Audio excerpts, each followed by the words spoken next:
Hello everyone, আপোনালোকে চাবলৈ আৰম্ভ কৰিছে আপোনাৰ নতুন চেনেল ইগল এডুকেশ্যন মই অভিজিত মণ্ডল। আজি আসামটোৰ এটা প্ৰেক্টিছ কুৱেশ্যনৰ সেট এটা আনিছো আৰু এই প্ৰেক্টিছ সিৰিজটো যথেষ্টখিনি আপোনাৰ ভাল হ'ব আপোনাৰ যিটো সিলেবাস এই সিলেবাসৰ ওপৰত সিলেক্টেড কিছুমান কুৱেশ্যন আজি আপোনালোকৰ লগত আলোচনা কৰিম আৰু আশা কৰোঁ এই ক্লাছটো যথেষ্ট হেল্প হ'ব আৰু ইতিমধ্যে আপোনালোকক যথেষ্টখিনি টপিক দিছো যিকেইটা টপিক আপোনালোকৰ প্ৰয়োজন আছিল আৰু দুটা তিনিটা টপিক বাকী আছে মই এটা মই কমপ্লিট কৰি দিম। গতিকে আজিৰ এই প্ৰেক্টিছ কুৱেশ্যনখিনি আপোনালোকে ভালকৈ চাওক প্ৰতিটো প্ৰশ্ন আপোনালোকে অকমান লিখি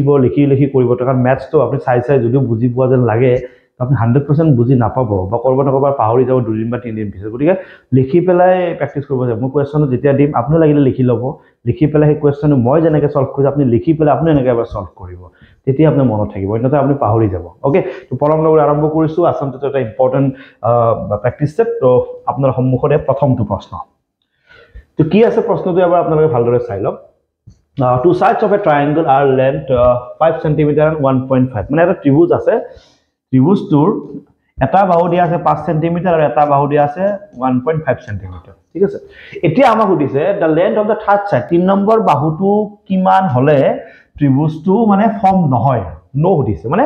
দুটা বাহু দিয়া আছে 3 নম্বৰ বাহুটো কি হ'ব নোৱাৰে কাৰণ ত্ৰিভুজৰ বাহুকেইটাৰ এটা নিজৰ মাজত সম্পৰ্ক আছে সম্পৰ্কটো এনেকুৱা যে দুটা প্লাস কৰিলে তৃতীয়টোতকৈ ডাঙৰ হ'ব লাগিব বা ইয়াত দুটা প্লাস কৰিলে ইয়াতকৈ ডাঙৰ হ'ব লাগিব নতুবা ইয়াত দুটা প্লাস কৰিলে ইয়াতকৈ ডাঙৰ হ'ব লাগিব ঠিক আছে তো প্ৰথম কথা সাপোজ মই যিকোনো এটা এক্সাম্পল 1 টো লৈছো এক্সাম্পল 1 টো কি দিছো 3.4 এটা চাও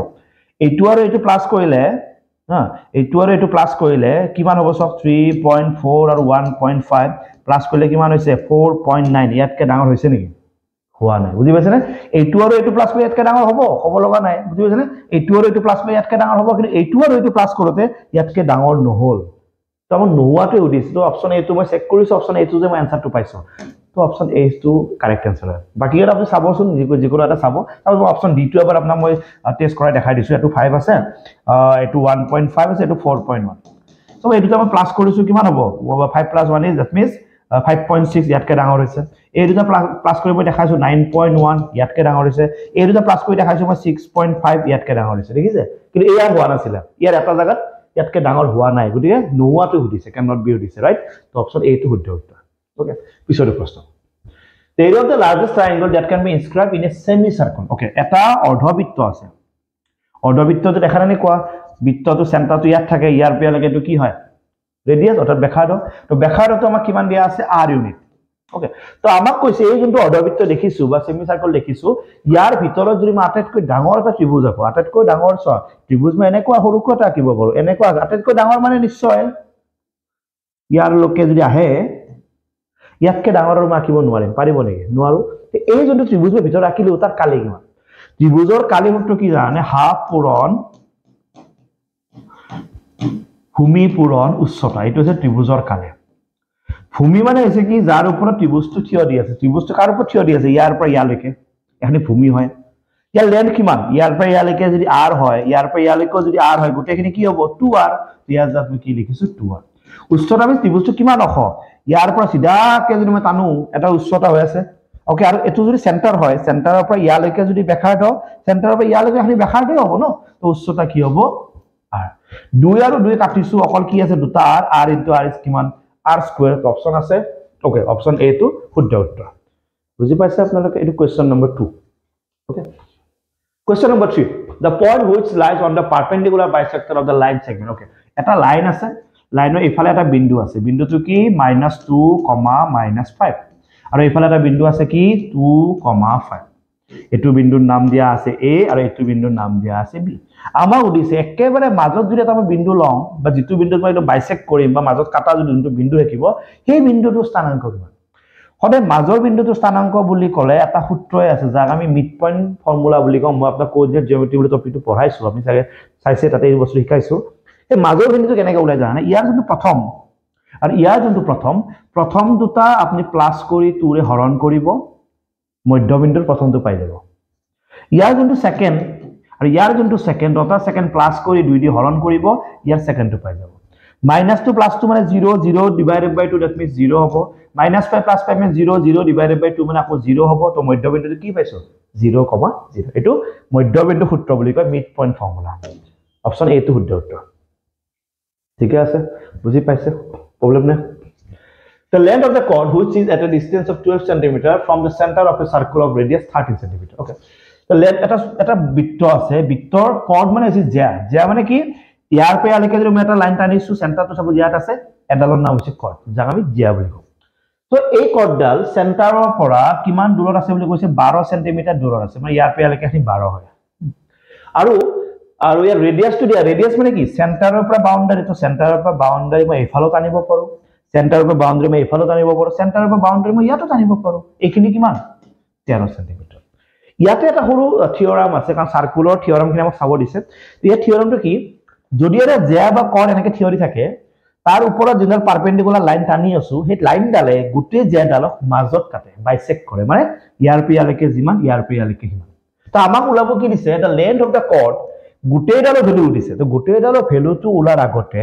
আমি যদি এইখিনি ওলাই লম তেতিয়া এইখিনিও পাম দুখিনি প্লাস কৰিম টোটালটো পাম হ'ব এটা এই যদি ত্ৰিভুজটো কি ত্ৰিভুজ রাইট অ্যাঙ্গেল অর্থাৎ সমকোণী এখনি কিমান 12 এখনি কিমান 13 আর এখনি কিমান x টো ওলাবলে কেনেকৈ ওলাম পাইথাগোৰাছ এপ্লাই কৰিম হয় পাইথাগোৰাছৰ উপপাদ্যটো আছিল হালি থাকাডাল স্কয়াৰ মানে 13 স্কয়াৰ সমান 12 square plus x square 13 square means what 169 12 বাৰ 144 ইফালে আহিলে মাইনাস 144 ইয়াতে অকল কোন থাকিব x স্কয়াৰ 9 ৰ পৰা 4 গলে কিমান 5 6 ৰ পৰা 4 গলে 2 this equal to x square ইয়াৰ পৰা x ইকুয়াল টু কি পাইছো মই 5 হল তো এইখিনি যদি 5 হয় এইখিনিও 5 হ'ব দুটা মিলি টোটাল কিমান হ'ব 10 কোড আছে অপশন ডি তো শুদ্ধ উত্তৰ ঠিক আছে না এটো কোৱেশ্চন চেক কৰা হল ক্লিয়াৰ বুজি পাই আছা ন অসুবিধা হোৱা নাই তো ইয়াৰ পিছৰটো প্ৰশ্ন ফলে আমি আগবাঢ়িছো ইয়াৰ পিছৰটো প্ৰশ্ন চেক কৰিম প্ৰশ্নটো চাই লওঁ median মানে মধ্যমা okay if the median of the distribution okay সদায় মিডিয়ানৰ প্ৰশ্ন আহিলে বা মধ্যমৰ প্ৰশ্ন আহিলে মই স্ট্যাটিস্টিক্স টপিকটো পঢ়াম বাৰু পৰে ইনকা টপিকটো যেটা মিডিয়ানৰ প্ৰশ্ন হয় তেতিয়া এটা কথা মনত ৰাখিবা যিকেটা ভ্যালু দিয়া থাকিব ভ্যালু কাটা সৰুৰ পৰা ডাঙৰলৈকে দিয়া থাকিব তো ইয়াতো সৰুৰ পৰা ডাঙৰলৈকে ভ্যালু কাটা দিয়া আছে দিয়া থাকিব ওকে সৰুৰ পৰা ডাঙৰলৈকে ভ্যালু কাটা দিয়া আছে এই ভ্যালু কাটাৰ পৰা আমাৰ মধ্যমা যদি আমি উলাও আমি নিজৰ মতে এটা মধ্যমা পাম কিন্তু তেওঁলোকৰ মতে এটা মধ্যমা দিয়া আছে কিমান 10 ঠিক আছে তাৰ পিছৰে ভিতৰত যে x আছে সেই x টোৰ মান কিমান আমি কব লাগে মধ্যমা উলা প্ৰথমটো নিয়ম সৰুৰ পৰা ডাঙৰলৈকে হজাব লাগে তেওঁলোকে হজাই দিছে দুই নম্বৰ নিয়ম কিমানটা আছে চাব লাগে টাৰ্ম 1 2 3 4 5 6 7 8 9 10 মানে এনৰ ভ্যালু কিমান আছে 10 10 টো কি সংখ্যা 10 টো ইভেন নম্বৰ যাক আমি কি সংখ্যা বুলি কম যুগ্ম সংখ্যা বুলি কম আৰু যেতিয়া এই টোটাল নাম্বাৰটো যদি যুগ্ম সংখ্যা হয় তেতিয়া যদি তুমি মধ্যমা বা মিডিয়ান উলাব যোৱা তেতিয়া তোমাৰ এটা সূত্ৰ থাকিব কি সূত্ৰ n by 2 position day 2 th n by 2 plus 1 th divided by 2 n মানে কিমান 10 10ক 2 দি হৰণ কৰিলে কিমান 5 10ক 2 দি হৰণ কৰিলে 5 5 plus 1 কি 6 divided by কিমান 2 5 নম্বৰত কোনি আছে 1 2 3 4 5 5 নম্বৰত আছে 9 plus 6 নম্বৰত কোনি আছে x divided by কিমান আছে 2 এটো আমাৰ মতে মিডিয়ান আমাৰ মতে মধ্যমা কিন্তু প্ৰশ্ন মতে মধ্যমা কিমান 10 ইকুয়াল টু কিমান 10 হ'ব তো 9 আৰু x টো ইয়াতে প্লাস হৈ আছে 2 টো ইফালে পুৰা হলে কি হ'ব 20 তে x ইকুয়াল কি হ'ব 9 টো ইফালে গলে 11 গটিকে x ৰ মানটো ওলাব দিছিলে x ৰ মানটো ওলাইছো কিমান পাইছো 11 পাইছো প্ৰশ্নটো বুজি পালা পিছৰ প্ৰশ্নটোত যাম ওকে আমি কম টাইম লম কম টাইম লৈ পেলাই আমি বেছিকে প্ৰেক্টিস কৰিম লাগিলে ক্লাস 3টা হোক ক্লাস লাগিলে 4টা হোক ঠিক আছে এটো কোয়াড্ৰেটিক ইকুৱেচন মানে দ্বিঘাত সমীকৰণ আমাৰ টপিক আছে না সিলেবাসত ওকে তো এই যোনটো দ্বিঘাত সমীকৰণ দিয়া আছে x² + 5x + 1 = 0 হে দ্বিঘাত সমীকৰণটোৰ পৰা আমি ক'ব লাগে x + 1/x ৰ ভ্যালু কিমান তো x এটো সোৱা এটো x² এটো 5x এটো 1 = 0 আমাক 1/x লাগে ইয়াত 1/x নাই তো 1/x কেতিয়া আহিব যেতিয়া 1 ৰ তলত x পৰিব তো অকল 1 ৰ তলত আমি x দিব নোৱাৰো যদি ইয়াত তলত x দিও ইয়াত তলত দিব লাগিব ইয়াত তলত দিব লাগিব তো ইয়াত তলত x দিলে x² / x ইয়াত তলত x দিলে 5x / x ইয়াত তলত x দিলে 1/x = 0 এটা x কাটি গল অকল এটা x থাকি গল এটা x কাটি গল অকল 5 থাকি গল ইয়াতে আছে 1/x = 0 x + 1/x টো থাকি গল আৰু +5 টো ইফালে গুচি গলে -5 ওলাব কি দিছিলে x + 1/x তো কিমান পালো -5 সিটো শুদ্ধ ওকে তো আপোনালোকৰ আসাম টেটৰ যদি কিবা প্ৰিভিয়াস ইয়াৰ পেপাৰৰ কিবা আছে পিডিএফ বা কিবা কৰিব লগা প্ৰেক্টিস সেট কিবা যদি আপুনি নাজানে আপোনালোকৰ মটত পঠাব পাৰে মই লাগিলে আপোনাৰ ইয়াতে ক্লাছতে সলভ কৰাই দিম বা কোৱেশ্চন বোৰ লৈ দিম ইয়াৰ পৰা আপোনালোকে মোক পঠাব মোৰ আমাৰ ইনষ্টাগ্ৰাম আইডি আছে অভিমন্ডৰ অংকু তাতে আপুনি পঠাব পাৰে বা মেছেঞ্জাৰত আছে অভিমন্ডৰ বুলি তাতে আপুনি য'তে আপুনি বিচাৰে আপুনি পঠাব যদি এনেকুৱা কিবা কুৱেশ্যন পেপাৰ আছে অকল টেট বুলি নহয় এনেকুৱা যিবোৰ কুৱেশ্যন পেপাৰ ষ্টেট গভৰ্ণমেণ্টৰ আছে আপুনি পঠাব মই যিমানখিনি বাৰু কালেক্ট কৰিছোঁ ক'ৰবাত এনেকুৱা হ'ব পাৰে এখন দুখন ক'ৰবাত নতুন থাকিও যাব পাৰে টেটৰে কিবা এখন আছে মই ধৰি পোৱা নাই এনেকুৱা যদি কিবা আছে আপোনাৰ তাত পেপাৰ আপুনি দিব পাৰে মই লাগিলে ছল্ভ কৰাই দিম যদি আপোনাৰ কিবা অসুবিধা হৈ আছে বা ছল্ভ কৰিব পৰা নাই আপুনি দিব পাৰে অ'কে মই ছল্ভ কৰাই দিম ঠিকে আছে ইয়ালৈকে এইটো 90 মাইনাছৰ কনচেপ্ট 90 মাইনাছৰ ফৰ্মুলাটো কি আছিল sin 90 মাইনাছ থিটা ইকুৱেল টু cos থিটা cos 90 মাইনাছ থিটা ইকুৱেল টু sin থিটা মনত আছে তো সেই দুটা ইয়াতে ইউজ কৰিব ইয়াতে এটা আছে sin থিটা cos 90 মাইনাছ থিটা মানে আকৌ sin থিটা মাজৰ আছে প্লাস ইয়াতে আছে cos থিটা sin 90 মাইনাছ থিটা মানে আকৌ cos থিটা sin থিটা ইনটু sin থিটা বুলি কোৱাৰ লগে লগে sin স্কয়াৰ থিটা cos থিটা ইনটু cos থিটা বুলি কোৱাৰ লগে লগে cos স্কয়াৰ থিটা আৰু sin square plus cos square থিটা মানে কিমান 1 হৈ গ'ল आंसर ফিনিশ তো টান নহয় বস্তুবিধা কোৱেশ্চনটো ত্ৰিকোণমিতি সহজ নহয় কিন্তু ত্ৰিকোণমিতিৰ কোৱেশ্চন তুমি ফৰ্মুলাটো জানা কাৰণে ইজি পাইছা যেটো ষ্টুডেন্টে নাজানিব তাৰ কাৰণে টান হৈ যাব ন তো সেই হিচাপে কোৱেশ্চনটো কৰা গৈছে কোৱেশ্চনটো আমাৰ লেভেলতে আছে আমাৰ এক্সাম ওৰিয়েন্টেড হিচাপে আছে তো ওকে ঠিক আছে ন সবৰে তো কেতিয়াবা কি হয় আমি জেনাৰেলি এটা দ্বিঘাত সমীকৰণ আমাক দিয়া থাকে তেতিয়া তাৰ x ৰ ভ্যালু এটা আমি উলাও এটো এটা স্ট্যান্ডাৰ্ড ফৰ্ম হয় যে x ৰ ভ্যালু দুটা দিয়া আছে আমি ইকুয়েশনটো উলাব লাগে উল্টাকে আগে বিছে আমি কি হৈছে ইকুয়েশনটো দিছিল আমি ভ্যালু এটা উলাইছিল ভ্যালু এটা দিয়া আছে ইকুয়েশনটো উলাব লাগে তো ইয়াতে চোৱা এটা ভ্যালু দিয়া আছে √3 এটা ভ্যালু দিয়া আছে 2√3 উলাব লাগে কিন্তু ইকুয়েশনটো ওকে তো এইটা ফর্মুলা আপনি লিখি থৈ দিয়ক x² - sum into x plus product equal to 0 হবো x² to ইয়াত আছে sum মানে কি দকে যোগ কৰ কি √3 plus 2√3 লগত কোনি আছে x আৰু product মানে হৈছে কি √3 into 2√3 equal to 0 ঠিক আছে ইয়াতে x² minus 2√3 এটা √3 টোটাল 3টা √3 লগত আছে x আৰু ইয়াতে দুইটো আছে ন √3 মানে কি 3 this equal to কিমান 0 হবো x² to এনেকে থাকক 3√3 to এনেকে থাকক 3 2 গুণ কিমান 6 this equal to কিমান 0 answer finish the x² minus 3√3x plus 6 code আছে অপশন বি শুদ্ধ উত্তৰ ওকে এটো এটা স্ট্যান্ডাৰ্ড ফৰ্ম দে এটো প্লিজ মনত ৰাখিবা কেতিয়াবা এনেকুৱা হ'ব পাৰে গতিকে সাৱধান ইয়াতে x ৰ ভ্যালু দুটা দিয়া আছে তো x ৰ ভ্যালুটা তুমি নিজে প্লাস কৰিছা আৰু নিজে পূৰণ কৰিছা কেতিয়াবা এনেকৈ দিব পাৰে find da quadratic equation whose sum and product this and this মানে সাম এন্ড প্ৰডাক্ট বুলি ক'লে তুমি আকৌ এক্সট্ৰাকে যোগ কৰিব নালাগে ইয়াতে যোগ কৰি দিছে এটো সাম ডাইৰেক্ট সামৰ জায়গাত বহাই দিবা এটো প্ৰডাক্ট ডাইৰেক্ট প্ৰডাক্টৰ জায়গাত বহাই দিবা মানে ইয়াতে ৰুটস মানে কি ভ্যালু দুটা দিয়া আছে তুমি নিজে প্লাস কৰিব লগা আছে নিজে ইনটু কৰিব লগা আছে কিন্তু কেতিয়াবা অকল এটো সাম দিয়া থাকিব তো ডাইৰেক্ট সাম বহাই দিবা প্ৰডাক্ট দিয়া থাকিব ডাইৰেক্ট প্ৰডাক্ট বহাই দিবা ঠিক আছে নে কোৱা হবো নেক্সট কোৱেশ্চন টু সাম এটো কোৱেশ্চন কিহৰ আছে প্ৰবাবিলিটি এখন কাৰ্ড আমি সিলেক্ট কৰিব লাগে কৰ পৰা ওয়েল সফল ডেক অফ 52 কাৰ্ড মানে আমি প্ৰবাবিলিটি এটা আছে জানো যে টোটালটো হলে তলত থাকে 52 কত থাকিব তলত ঠিক আছে তো 52 টা কাৰ্ডৰ আমাৰ হতে ফেস কাৰ্ড কিমানটা থাকে মইটো প্ৰবাবিলিটি পঢ়াইছো আগতে আকৌ এবাৰ পঢ়াম লাগিলে তো ফেস কাৰ্ড মানে কি জানো সবৰে এখন কিং কাৰ্ড থাকিব কিং কাৰ্ড 4খন সবৰে এখন কুইন কাৰ্ড থাকিব ওকে সবৰে এখন জেক কাৰ্ড থাকিব এই যেনি কাৰ্ড তুমি দেখিছা কিং কুইন আৰু জেক ইয়গটাৰ নাম হৈছে ফেস কাৰ্ড টোটাল কিমানখন 4খন টোটাল ফেস কাৰ্ড কিমানখন 12খন ক্লিয়াৰ ওকে আমাক কানো কালাৰ ধৰি দিয়া নাই যে ৰেড কালাৰ লাগিব নে ব্ল্যাক অকল কি ফেস কাৰ্ড বুলি কৈছে টোটাল ফেস কাৰ্ড কিমানটা 12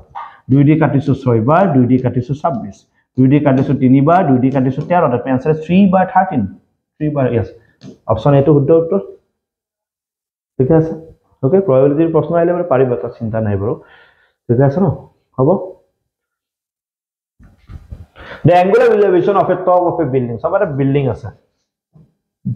বিল্ডিং এর টপ হয় টপৰ পৰা সব এখানি গ্ৰাউন্ড লেভেল হয় গ্ৰাউন্ড লেভেল টপৰ পৰা ইয়ালৈকে সব ইয়াতে কোনবা মানুহ বহি আছে এই বিষয়ে হাইট এন্ড ডিসটেন্স মই পঢ়াম লাগিলে আহিব পৰীক্ষাত ইয়াতে কোনবা মানুহ বহি আছে এই মানুহজনে বিল্ডিংৰ ওপৰলৈকে যেতিয়া চাইছে তেতিয়া মানুহৰ চকু দি যেতিয়া পোহৰটো গৈছে তেতিয়া ইয়াতে এটা কোণ বনিছে আৰু এই কোণটো কিমান বনিছে 30 ডিগ্ৰী ইয়াত দিয়া আছে কিমান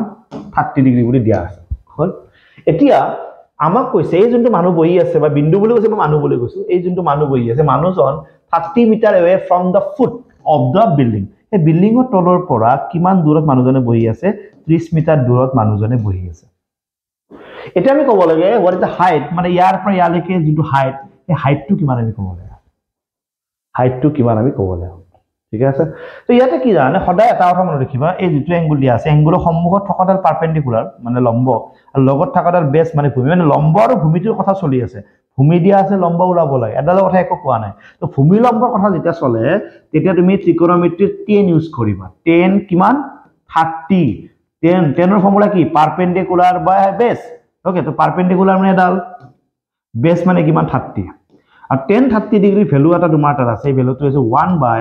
1/√3 is equal to h/30 hall. Okay, এইটো আৰু এইটো ইনটু কৰা, √3 into h, আৰু ইফালে কোনি আছে 30, ইয়াৰ ফৰ h ইকুৱেল টু কিমান? 30√3। কেতিয়াবা অপচনত এইটো থাকিব, কেতিয়াবা অপচনত বেলেগ থাকিব। কি থাকিব জানা? এটা √3 তলতে পূৰণ কৰিবা, এটা ওপৰত পূৰণ কৰিবা। তলত পূৰণ কৰিলে কি হ'ব? 3√3 মানে 3, আৰু ওপৰত পূৰণ কৰিলে 30√3। 3 দিয়ে কাটিলে কেইবাৰ? 10 বাৰ 10√3। কেতিয়াবা এইটো অপচন থাকিব, কেতিয়াবা এইটো অপচন থাকিব। চাই ল'ব পৰীক্ষাত কোনটো আছে। 10√3 এৰ অপশন দেখা নাই, 30/√3 দেখিছো, অপশন বি শুদ্ধ উত্তৰ। ঠিক আছে? আৰু এতিয়া তুমি এটা বস্তু মই কমেন্ট কৰি জনাই থৈ দিবা, কাৰ কোনটো চেপ্টাৰত মানে প্ৰবলেম আছে বা কোনটো চেপ্টাৰৰ কোৱেশ্চন বেছিকে লাগা আছে। হেটা মোৰ কি হয়, মই কন্টেন্টটো বনোৱা ইজি হৈ যায়। যেটা আমি মেজৰিটি গম পাও ন, কোনটো চেপ্টাৰ সবতকে বেছি। আপোনালোকৰ যেটো সিলেবাস, এই সিলেবাসৰ ভিতৰত কোনটা চেপ্টাৰৰ কোৱেশ্চন আপুনি ভাবে কি মোৰ একেবাৰে বেছি প্ৰয়োজন আছে, সেই চেপ্টাৰ কেইটাৰ নাম কৈ দিব। কোনটা চেপ্টাৰ আপোনালোকৰ কাৰণে বেছি প্ৰয়োজন আছে, এই চেপ্টাৰ কেইটাৰ নাম কৈ দিব। ঠিক আছে? ওকে ওকে, এইটো আপোনালোকৰ এটা সিৰিজ আছিল, ইয়াত আৰু এটা নেক্সট সিৰিজ আহি আছে, স্ট্যাটিস্টিক্স টপিকটো আহি আছে। তো অপেক্ষা কৰক, দিয়াখিনি ভালদৰে চাওক, আৰু কি প্ৰয়োজন আছে, কিহৰ অসুবিধা পাই আছে আপুনি শেয়াৰ কৰক। ইমানখিনি সুন্দৰকৈ আপোনালোক মই কমিউনিকেশ্যন কৰি আছো, কি আপোনাক কি লাগে, কেনেকুৱা প্ৰশ্ন লাগে, কোনটো টপিক প্ৰবলেম হৈ আছে, ইমান ধুনীয়াকৈ মানে আপোনাক সুধি আছো। যদিও আমি অনলাইন কৰি আছো, তথাপিও মই আপোনাক সুধি আছো কি লাগে আপোনালোকক, কি অসুবিধা হৈ আছে, গোটেইখিনি বস্তু আপোনালোকক দি আছো। যে আপোনালোকে কেৱল ভালকৈ পঢ়ক, প্ৰেক্টিছ কৰক, সময় বহুত আছে এতিয়াও, প্ৰায় 20টা দিন এতিয়াও আছে। গতিকে ভালকে কষ্ট কৰিলে আপোনাৰ ধুনীয়াকৈ ফল পাব কিন্তু। ঠিক আছে? ভালকে পঢ়ক, আছো মই লগত, যিমানখিনি পাৰি ইমান হেল্প কৰিম। চাই থাকিব আপোনালোক আপোন চেনেল ইগাৰ এডুকেশ্যন। ধন্যবাদ।